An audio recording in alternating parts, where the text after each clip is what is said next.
तो आज my mistake diary का कौन सा दिन है? 29। और हमने इन 28 दिन में अलग अलग टॉपिक्स पे बात की। Yes ma'am. जितने टॉपिक्स पे बात की उनमें से कुछ टॉपिक आपने अपनी लाइफ में शुरू किए या नहीं किए? करे हैं। Yes ma'am. बेटे 28 टॉपिक्स में से अगर तुमने 14 टॉपिक्स भी अपनी लाइफ में ले लिए होंगे ना तो बहुत बड़ी अचीवमेंट है। अब आज हम बात करते हैं गोल की। लाइफ में एक हमारा लक्ष्य है। हमने पीछे भी बात करी थी। आज हम इस टॉपिक पे बात क्यों कर रहे हैं? क्योंकि अब हमारा जो एग्जाम है वो बिल्कुल हमारे करीब आ गया, बिल्कुल नजदीक आ गया है और अब हमें इसकी बहुत जरूरत है। जरूरत है। Yes ma'am. अब एक बात बताओ मेरे को, लाइफ में हम जब तक लिस्ट ऑफ गोल, जब तक हम अपने गोल को एक लिस्ट बना के तैयार नहीं करेंगे, लक्ष्य बना लिया आपने कि मुझे सैनिक स्कूल क्लियर करना है या आरएमएस जाना है, लेकिन आपने उसको कैसे जाना है उसके लिए तैयारी नहीं की, पेपर वर्क नहीं किया, डायरी वर्क नहीं किया, तो मैंने बोला है ना, ऐसे भागते रहो, मंजिल का पता ही नहीं, कहाँ तक भागोगे? भागने के लिए भी बेटे पहले 100 मीटर की दौड़, फिर 200 की, फिर 500 की, ऐसे ही होती है ना। Yes ma'am. एकदम से 1 किलोमीटर की ले लोगे तो हो जाएगी? No ma'am. इसी तरीके से अब एक बात बताओ, अब आप कहीं सफर करने जा रहे हो, आप स्टेशन पे जाके बोलोगे टिकट दे दो। यस। सबसे पहले जब आप टिकट काउंटर पे जाओगे तो आपसे पूछा जाएगा ना, कहाँ जाना है, किस दिन जाना है, किस समय जाना है, कौन से ट्रेन में जाना है ना, कौन सी सीट बुक करनी है, होता है ना बहुत सारा। इसी तरह से हमारा होता है लिस्ट ऑफ गोल, कि हमें अपने गोल के लिए एक लिस्ट बनानी है। अब हमें चंडीगढ़ जाना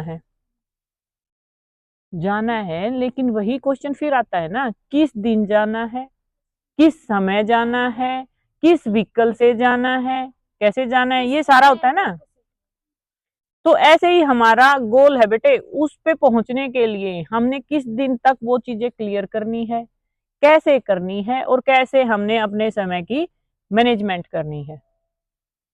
आई बात समझ में? Yes ma'am. पीछे मैंने आपको बताया था जीवन का एक लक्ष्य होना चाहिए, लेकिन खाली आपने टारगेट बना लिया कि मुझे चंडीगढ़ जाना है, लेकिन भाई कैसे जाना है, किस दिन जाना है, किस समय पे जाना है, वो सारी चीजें मैटर करती है ना। Yes ma'am.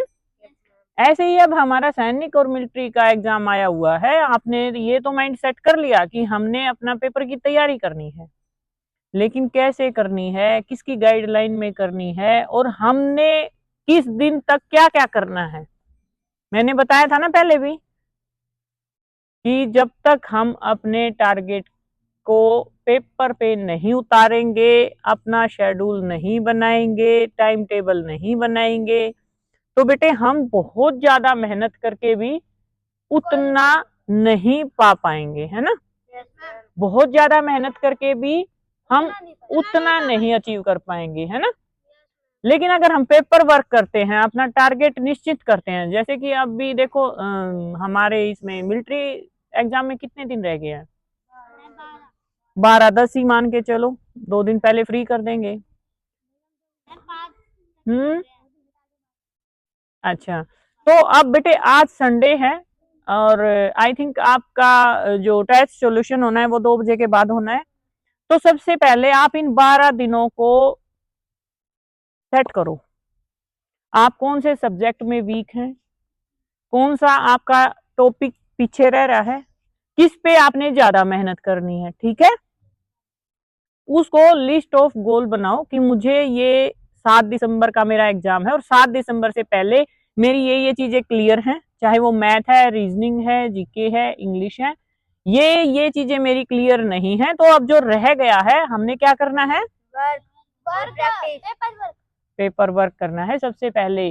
कई बार चीजें दिमाग से उतर जाती हैं, अब पेपर वर्क बहुत जरूरी है। जब पेपर वर्क करोगे ना, लिस्ट बनाओगे अपने गोल की कि हमें ये अचीव करना, और जैसे मैंने बताया कि अगर हमें कहीं जाना है तो पूरा शेड्यूल बनाया जाता है, उसी तरीके से यहाँ आप शेड्यूल बनाएंगे अपने सारे सब्जेक्ट्स की, उसके टॉपिक्स की। जो आपका टॉपिक बिल्कुल क्लियर है वो अलग से बनाएंगे, जहां थोड़ा डाउट है उसको अलग से बनाएंगे, और जिसमें बहुत ज्यादा आपको मेहनत करनी है उसको अलग बनाएंगे। ठीक है।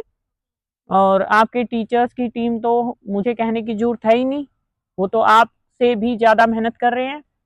ठीक है। तो अब यहाँ लास्ट मोमेंट पे बेटे आपको क्या करना है, लिस्ट ऑफ गोल बनाना है और इस पे वर्क करना है। ये आपके 12 दिन का जो आप लिस्ट बनाओगे, पेपर वर्क करोगे, ये अगले महीने सैनिक स्कूल में फिर हमारे काम आएगा। हमारे द्वारा की गई मेहनत कभी भी खराब नहीं होती है ना।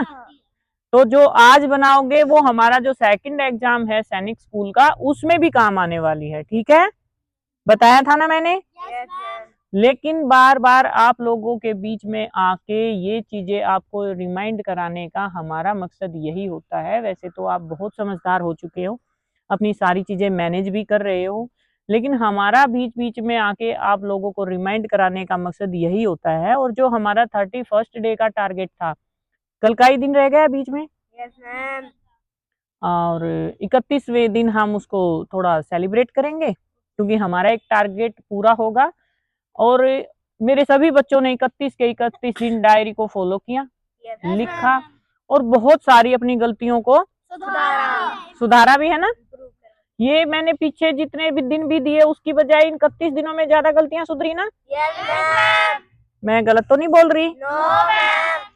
तो बेटे अपनी लाइफ का इसी तरह से टारगेट सेट किया करो, कुछ टाइम के अंदर हमने ये चीज करनी ही करनी है। ठीक है। हाँ, 31 दिन में हम ये जरूर देखेंगे कि आपने किस गलती को बिल्कुल अपने अंदर से खत्म किया। अगर बेटे हम 31 दिन के अंदर 15 गलतियां भी अपनी खत्म कर लेती है ना, 15 नेगेटिव चीजें अपने अंदर से हटा देते, तो ये बहुत बड़ा अचीवमेंट है आपके लिए। समझ रहे हो ना। उसमें बहुत सारी चीजें हैं जो आपको पता ही है। ऐसे मैं देखती हूँ ना कोई किसी से लड़ रहा है, ना कोई किसी के साथ मिसबिहेव कर रहा है, सब अपने काम से काम रख रहे हैं, सफाई का भी ध्यान रख रहे हैं। बहुत सारी चीजें हैं जो हमने टॉपिक्स यहाँ उठाए हैं, उस पे आप लोगों ने काम भी किया है। तो आज हमारा 29th डे पे लिस्ट ऑफ गोल का रहा है। और इसको बेटे मैंने ये लास्ट में इसलिए उठाया कि लास्ट की चीजें ज्यादा याद रहती हैं, है ना। बाकी जो हमारी 31st डे की डायरी रही थी, उसमें जो जो गलतियां सुधरी हैं, एक बार उसको पढ़ना है और उसको पढ़ते रहना है, ताकि आगे लाइफ में वो चीजें याद रहें। 4-5 बार पढ़ लो, फिर नहीं करोगे वो चीजें, है ना। और बाय मिस्टेक डायरी को अपनी लाइफ का हिस्सा बना के रखना है। जब आप इसको अपनी लाइफ का हिस्सा बना दोगे तो आपका जो व्यक्तित्व है वो बहुत स्ट्रॉन्ग बन जाता है। ठीक है। तो आज 29th डे पे हमने लिस्ट ऑफ गोल बनाया, और कल 30 डे पे फिर मिलते हैं। और टॉपिक्स हमारे ऑलमोस्ट खत्म हो गए हैं। अगर फिर भी हमें लगता है कि किसी टॉपिक पे दोबारा चर्चा करनी चाहिए तो कल फिर चर्चा करते हैं। ठीक है। ओके।